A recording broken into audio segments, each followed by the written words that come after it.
Hi everyone and welcome back. You're watching The Money Show on ET Now. We just had a conversation with Mr. Subramaniam on the National Pension Scheme, how it works, and the fact that it has tax benefits as well that it can offer when you do initially put your money in NPS. Mr. Subramaniam does advise that this is a product that's perhaps more suitable for individuals at a younger age. Okay, well, for all health insurance customers and insurance holders, there is some good news. The IRDAI, the last couple of months, has been introducing a lot of rules and changes, all in a bid to make your health insurance policy more customer friendly. What exactly are these rules? And do they also mean that your premiums could get a little more expensive? Let's talk about all of this and more. We have with us Mr. T.A. Ramalingam on the show. Okay. Mr. Ramalingam, thank you so much for joining us today on The Money Show. To start with, let's first understand from your view, what are the key highlights of the rules that have come in, especially from the customer standpoint? What exactly is going to change? If you see, for the last maybe year or so, IRDAI has been trying to come out with a lot of changes in the health regulations to see to it that how the customers can benefit out of it. Obviously, this COVID-19 has also acted as one of the catalysts for these changes. But if you see here, one of the important things is the minor modification guidelines, wherein IRDAI is allowed insurance companies to collect the premium in installments. So which is that if earlier somebody had a premium of 12,000 rupees, which he was paying annually, today he has the option to pay either on a monthly, quarterly or a half-yearly basis. So which actually reduces his financial burden, and also which could lead to overall increase in the penetration of the health insurance. Other than that, one of the big things that this regulations or the guidelines that is going to come in talks about is the standardized exclusions across all insurance companies in the as far as the health policy wordings are concerned. In the earlier days, what used to happen was that different companies used to have different wordings, which used to confuse the customer. And if someone were to port a policy from one insurance company to another, they could have had different wordings on exclusions coming in, which used to confuse a lot. And at the time of claims, there used to be a lot of heartburn. Now, with the standardization of the exclusions, we feel that the grievances related to the claims will come down substantially. Now, apart from that, a couple of the treatments or ailments which we were actually not earlier covering, and now the new regulations have made it mandatory to be covered. Now, be it congenital diseases or age-related degeneration kind of things. So these were, some companies used to pay, some companies used to kind of exclude. Now, with this standardization, this also will kind of, the kind of standardize across the companies, and that will be good from the point of customers, because they will be very clear as to what will get covered and what will not be getting covered. The regulator has also now introduced certain modern treatment methods that needs to be considered, which again earlier used to be at the discretion of the insurance companies, leading to a lot of grievances. So be it robotic surgery charges or the oral chemotherapy expenses and things like that. And now with this standardization coming in, I think people will have much more transparency and they will know what is the claim that they will be getting in. So we feel that overall these changes will be beneficial to the customers, as a lot of ambiguity will get removed.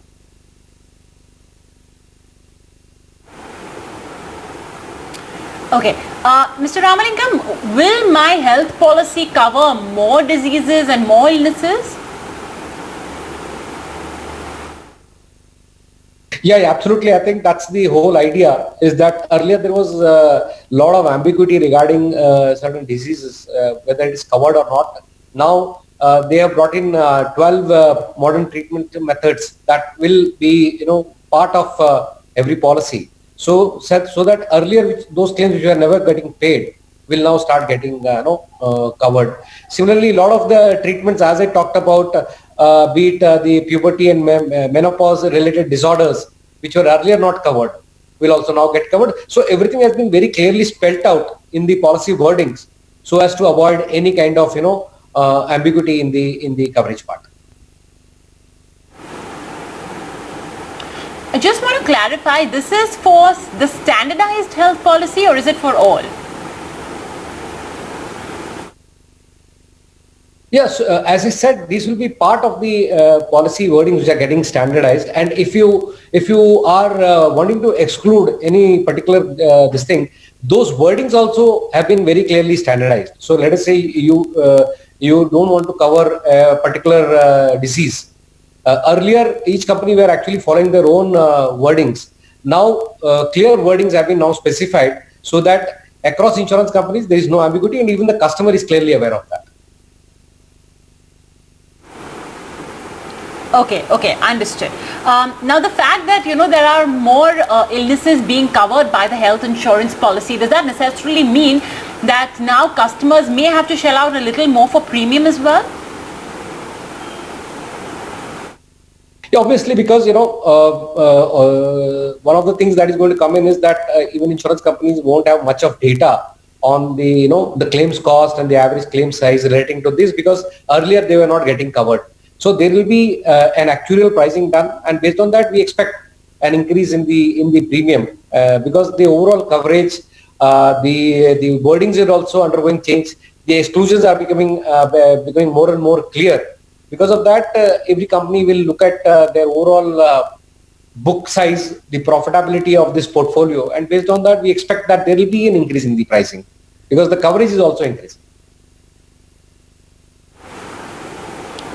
Okay. However, you did mention that that sometimes individuals can also exclude premiums.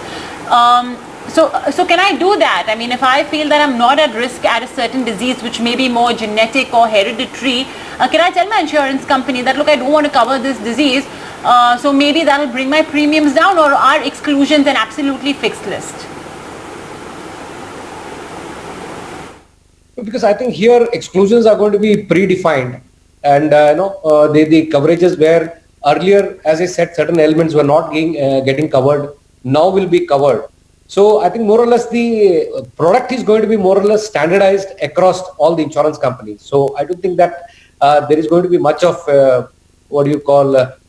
pick and choose kind of thing that is going to come in. Because earlier some companies used to cover certain things. That used to lead to a lot of confusion for the customers, and I think that's what the whole purpose of this regulation is, to avoid that. All right. Just before we wrap it up, if you could also explain this whole bit on proportionate deduction on room rent limits for our viewers, how has that changed? Yeah, I think this particular move will actually help the customers and reduce their out-of-pocket expenses. So earlier what used to happen is that if suppose you are having let's say 5 lakh rupees sum insured, and you had a 1% room rent cover, which means that maximum per day room rent that can be charge was around 5,000 rupees, or you could get the reimbursement for that. But you decide to go and take up a 7,500 rupees room, which was actually 50% more than your eligibility. The other expenses, be it relating to diagnostics or other out-of-pocket expenses, also used to be reduced by 50%. And that again used to lead to a lot of grievances. Now it has been made very clear that expenses relating to cost of pharmacy, cost of implants, cost of diagnostics, etc., will not be falling under this, what we call as the associated medical expenses. And that should bring in more transparency and clarity to the customers. Also, anything which is related to ICU charges will also not have any kind of proportional deduction. I think these are a couple of things which will actually kind of help the customers understand that ultimately what is the amount that they'll get. So more standardized policies, which means the language won't change. So if you want to, let's say, switch from one insurance company to another, it will become simpler because you have that standardized health insurance policy. More diseases, more illnesses will be covered, more treatments will be covered, so that as well is another positive. Mr. Ramalingam, thanks so much for joining us today on ET Now to break down all of these rules.